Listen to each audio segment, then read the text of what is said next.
ये पहले हमारे पूर्वज पता नहीं क्या क्या करवाते थे। कौवे को खीर खिलाएंगे तो हमारे पूर्वजों को मिल जाएगी। महिलाओं के माथे पे सिंदूर लगाना चाहिए, हाथों में चूड़ियां पहननी चाहिए। अब आप भी जरूर सोच रहे होंगे कि हमारे पूर्वज कहीं पागल और अंधविश्वासी तो नहीं थे जो ये सब करने को कहते थे। नहीं, हमारे पूर्वज अंधविश्वासी नहीं थे, बल्कि बहुत ही क्रांतिकारी और वैज्ञानिक सोच के थे। आप भी जब इन सनातन धर्म से जुड़ी ज्ञान की बातों को जान लेंगे तो खुद ही कहोगे कि सही में हमारे पूर्वज ही असली वैज्ञानिक थे। तो चलिए बिना समय गवाए बताता हूं आपको सनातन धर्म से जुड़ी कुछ महत्वपूर्ण रीति रिवाज के वैज्ञानिक तथ्यों के बारे में। पहला, ये जानना वाकई दिलचस्प है कि सिंदूर का महिलाओं के शरीर से काफी महत्वपूर्ण संबंध है। हल्दी, चूना और धातु पारा से बना सिंदूर महिलाओं के शरीर में खून के बहाव को नियंत्रित करता है और कामेच्छा को बढ़ाने में कारगर होता है। यही कारण है कि विधवा महिलाओं को सिंदूर लगाना मना है। सिंदूर में मौजूद धातु पारा के तत्व तनाव और चिड़चिड़ेपन को भी दूर करता है। दूसरा, भारत में मूर्ति पूजा के चलन का वैज्ञानिक कारण बताया जाता है। कहा जाता है कि जब हम किसी की तस्वीर या मूर्ति को देखकर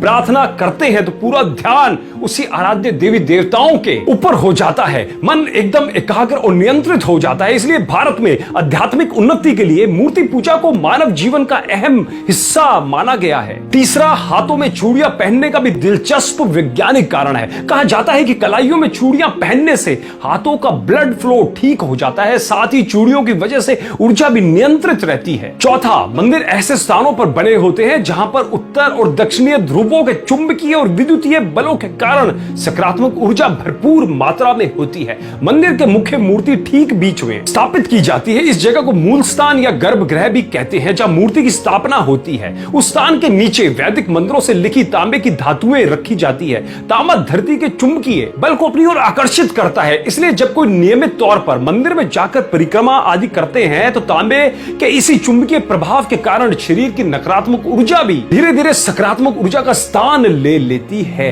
और पांचवा और सबसे महत्वपूर्ण, कौवे को खीर खिलाएंगे तो हमारे पूर्वजों को मिल जाएगी। दोस्तों, पीपल और बरगद के टेटे कौवे खाते हैं और उनके पेट में ही बीज की प्रोसेसिंग होती है और तब जाकर बीज उगने लायक होते हैं। उसके पश्चात कौवे जहां जहां बीट करते हैं वहां वहां पर ये दोनों वृक्ष उगते जाते हैं। पीपल जगत का एकमात्र ऐसा वृक्ष है जो round the clock oxygen O2 छोड़ता है। और बरगद के औषधीय गुणों की तो क्या बात करें, बरगद के औषधीय गुण बहुत है। देखो, अगर ये दोनों वृक्ष को उगाना है तो बिना कौवे की और अन्य पक्षियों की मदद से संभव नहीं है। इसलिए कौवों को बचाना पड़ेगा। और यह होगा कैसे? मादा कौवा भादो महीने में अंडा देती है और नवजात बच्चा पैदा होता है। तो इस नई पीढ़ी के उपयोगी पक्षी को पौष्टिक और भरपूर आहार मिलना जरूरी है। इसलिए हमारे ऋषि मुनियों ने कौवों के नवजात बच्चों के लिए हर छत पर श्राद्ध के रूप में पौष्टिक आहार की व्यवस्था कर दी थी, जिससे कि कौवों की नई जनरेशन का पालन पोषण हो जाए। पर आजकल के कुछ युवा बाहर से पढ़ लिख कर आने के बाद अपने धर्म पे उंगली उठाते हैं। मैं उनसे निवेदन करना चाहता हूं, उनसे कहना चाहता हूं कि सनातन धर्म पे उंगली उठाने से पहले